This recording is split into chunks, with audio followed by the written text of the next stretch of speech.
জয়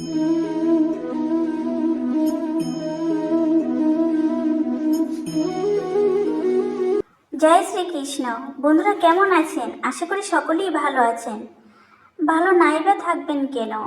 শ্রীকৃষ্ণের আশীর্বাদে সকলেই ভালো থাকার কথা। আশা করি সকলেই ভালো আছেন, আমিও ভালো আছি। তো বন্ধুরা, আজকে আমি আপনাদের সঙ্গে ভগবদ গীতার শেষ পৃষ্ঠায় কি লেখা আছে শেয়ার করব। তুমি যে আজ কাঁদছো, কার জন্য কাঁদছো? তোমার কি হারিয়েছে যে তুমি কাঁদছো? তুমি কি নিয়ে এসেছিলে যা তুমি হারিয়েছ?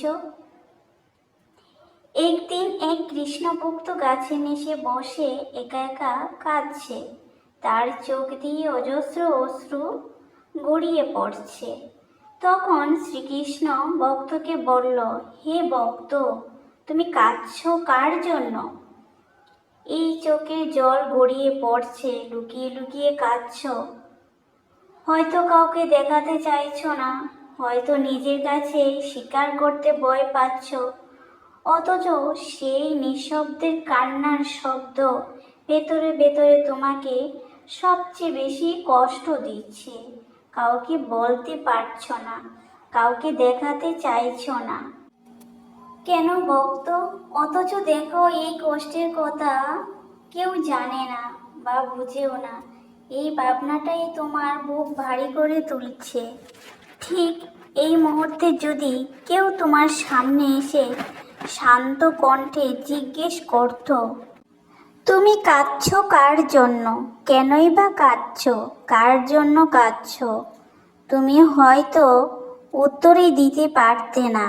কারণ তোমার কান্নার কারণ শুধু একজন মানুষ নয়, শুধু একটি ঘটনা নয়, বরং জমে থাকা অসংখ্য অভিমান, ভয়, আশা আর বিশ্বাস আর অপমান। সেসব অভিমানের ভয়। এই কথাগুলো যেন ভগবান শ্রীকৃষ্ণ আজ তোমাকে জিজ্ঞেস করছেন। তিনি বিচার করতে আসেনি, তিরস্কার করতে আসেনি, তিনি এসেছেন বুঝাতেন। জীবনের গভীর অন্ধকারে দাঁড়িয়ে তিনি তোমার কাঁধে হাত রেখে বলছেন, শোনো ভক্ত, একবার মন দিয়ে শোনো আমার কথা। ভগবান শ্রীকৃষ্ণ বলছেন, শোনো ভক্ত, আমার কথা যদি একবার মন দিয়ে শোনো, তাহলে তোমার আর এই জীবনে আর কাঁদতে হবে না। সত্যি যদি আমার কথাগুলো বুঝে থাকো ভক্ত, এই কথাগুলো আজ আমার এই চ্যানেলের মাধ্যমে আমার এই ভিডিওতে জানতে পারবেন। আশা করি ভিডিওটি সম্পূর্ণ দেখার অনুরোধ রইল। আর দেখবেন না, অনেক প্রয়োজনীয় কথা মিস করবেন। তোমার হৃদয়ের কাছে পৌঁছে দেওয়ার এক ক্ষুদ্র প্রয়াস মাত্র। মানুষ কাঁদে কেন? মানুষ নিজেকে একা মনে করে কাঁদে। তার কারণ সে ভাবে তার কষ্টের কোনো মূল্য নেই। কাঁদে কারণ সে যা চেয়েছিল তা পায়নি, যাকে বিশ্বাস করেছিল সে ছেড়ে চলে গিয়েছে, যাকে নিয়ে সে স্বপ্ন দেখেছিল, যাকে নিয়ে সে বিশ্বাস করেছিল এবং তাকে আঁকড়ে ধরে বাঁচতে চেয়েছিল, সে আজ আশা ভেঙে চুরমার হয়ে গেছে। কিন্তু শ্রীকৃষ্ণ খুব ধীরে বললেন, আজ তুমি যাকে হারালে তাকে ভেবে কাঁদছো? ভগবান শ্রীকৃষ্ণ বলেছেন, আসলে তুমি যাকে হারিয়েছ সে তোমার ছিলই না। সে এসেছিল তোমাকে ভাঙার জন্য, এসেছিল তোমাকে শক্ত করার জন্য এসেছিল। তিনি বললেন, তুমি কাঁদছো মানুষের জন্য, অথচ দেখো অন্যদিকে সে হয়তো খুশিতেই আছে। মানুষ কখনো স্থায়ী নয়, তার মন বদলায়, তার পথ বদলায়, তার দেওয়া প্রতিশ্রুতি বদলায়, তার দেওয়া আশা ভরসা সব মিথ্যে বদলাতে শুরু করে। এই যে আজ তোমার পাশে দাঁড়িয়ে আছেন, সে অন্য কারোর বা অন্য কোথাও দাঁড়িয়ে আছে। অন্য কারোর সাথে। এই সত্যটা তুমি জানো, তবু তুমি তার জন্য কাঁদছো। ভগবান শ্রীকৃষ্ণ বলেছেন, তুমি হয়তো তাকে ভালোবেসেছিলে, কারণ তুমি মানুষকে নয়, নিজের কল্পনাকে ভালোবেসেছিলে। তুমি কাঁদছো সেই কল্পনার মৃত্যুর জন্য।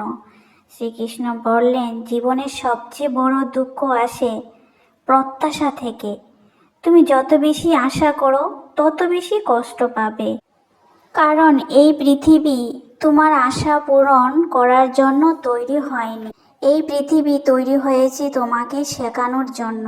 না পাওয়া প্রতিটি বিচ্ছেদ, প্রতিটি অপমান, অভিযোগ, এইসব তোমাকে এক একটি কথায় শেখানো। তুমি এখন একা আছো, কিন্তু তুমি কারোর উপর নির্ভরশীল নয়। তুমি কাঁদছো কারণ তুমি ভাবছো তুমি সব কিছু হারিয়ে ফেলেছ। তুমি ভাবছো যদি তুমি একটু ভালো করে চেষ্টা করতে বা একটু কম ভুল করতে, তাহলে হয়তো সব ঠিকঠাক থাকতো। শ্রীকৃষ্ণ বললেন, তুমি যদি সব কিছু ঠিকই করতে, তাহলে শেখার সুযোগ কোথায় থাকতো? ভুল না করলে মানুষ শিখতে পারে না, জ্ঞান আসে না। শ্রীকৃষ্ণ মৃদু হেসে বললেন, ব্যথা না পেলে শক্তি আসে না, আর কাঁদতে না জানলে হাসির মূল্য বোঝানো যায় না। মানুষ ভাবে ঈশ্বর তাকে কষ্ট দেয়, কিন্তু শ্রীকৃষ্ণ, আমি কষ্ট দেই না, আমি পর্দা সরিয়ে দিই। যে মিথ্যার আশ্রয়ে তুমি লুকিয়ে আছো, আমি তা ভেঙে দিই। যে সম্পর্কে তোমাকে মূল্য দেয় না, বা যে সম্পর্কের আটকে আছো, মিথ্যা সম্পর্কে জড়িয়ে আছো, আমি তা আলগা করি। যে সম্পর্কে তোমার ভেতর থেকে শেষ করে দিচ্ছে, তুমি ভেঙে চোরমার হয়ে যাচ্ছ। কারণ আমি চাই তুমি নিজেকে চেনো, নিজের শক্তিকে চেনো, বুঝো। এই যে তুমি কাঁদছো, কারণ তুমি ভাবছো তোমার জীবনের গল্প শেষ। কিন্তু শ্রীকৃষ্ণ বললেন, গল্প তখনই শেষ হয় যখন শ্বাস শেষ হয়। যতক্ষণ শ্বাস আছে, ততক্ষণ নতুন অধ্যায় লেখা যায়। তোমার জীবনে এই কান্নার অধ্যায়টাই হয়তো সবচেয়ে গুরুত্বপূর্ণ, কারণ এখান থেকেই তোমার সত্যিকারের যাত্রা শুরু হবে। মানুষ কাঁদে অতীত ভেবে, যা হয়ে গেছে, যা আর কখনো ফিরে আসবে না। শ্রীকৃষ্ণ বললেন, অতীত হলো শিক্ষার জন্য, তোমাকে শেখানোর জন্য। অতীত যা থেকে তুমি কিছু শিখতে পারো। আর তুমি যদি প্রতিদিন অতীতের ঘরে ফিরে যাও, তাহলে তোমার বর্তমানের দরজা কখনোই খুলবে না। আর বর্তমানে না বাঁচলে ভবিষ্যৎ শুধু ভয়ই হয়ে থাকবে। তুমি কাঁদছো, ভবিষ্যতের ভয় ভাবছো, সামনের দিক কি হবে। তুমি পারবে তো? তুমি আবার কষ্ট পাবে না তো? শ্রীকৃষ্ণ বললেন, যে ভবিষ্যৎ এখনো আসেনি, তার জন্য আজকে চোখের জল নষ্ট করো না।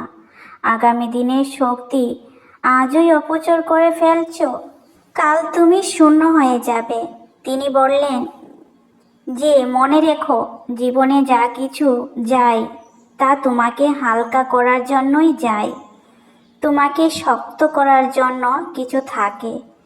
তুমি যদি এই সত্য বুঝতে পারো, তাহলে তোমার কান্না নিজে থেকেই থেমে যাবে। প্রশ্ন করো নিজেকে, এই কান্না তোমাকে কি শেখাতে এসেছে? তার উত্তর পেলে নিজে থেকেই কান্না থেমে যাবে। শ্রীকৃষ্ণ ধীরে ধীরে বললেন, আজ থেকে তুমি আর কারোর জন্য কাঁদবে না।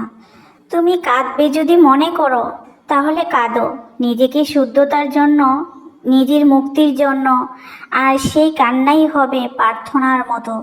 শ্রীকৃষ্ণ বললেন, আমি তোমার সঙ্গে আছি, তোমার ভালো দিনে নয়, তোমার ভাঙার দিনগুলোতেই আমি আছি, সবচেয়ে কাছে থাকি। যখন কেউ তোমাকে বুঝে না, তখন আমি বুঝাই। যখন কেউ ধরে না, তখন আমি ধরে রাখি। তুমি আজ যদি এই কথাগুলো মন দিয়ে শোনো, তবে হয়তো কাল তোমার চোখে জল আসবে, কিন্তু হৃদয় ভাঙবে না।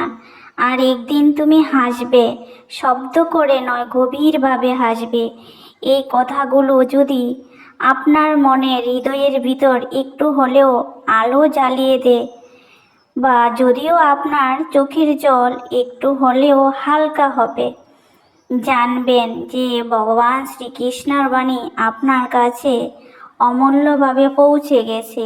জীবনের পথে যখন আবার মন ভেঙে যাবে, তখন চোখ বেজে যাবে, তখন এই কথাগুলো মনে করুন, আপনি একা নন। ভগবান শ্রীকৃষ্ণ সব সময় আপনার সঙ্গে আছেন। জয় শ্রীকৃষ্ণ।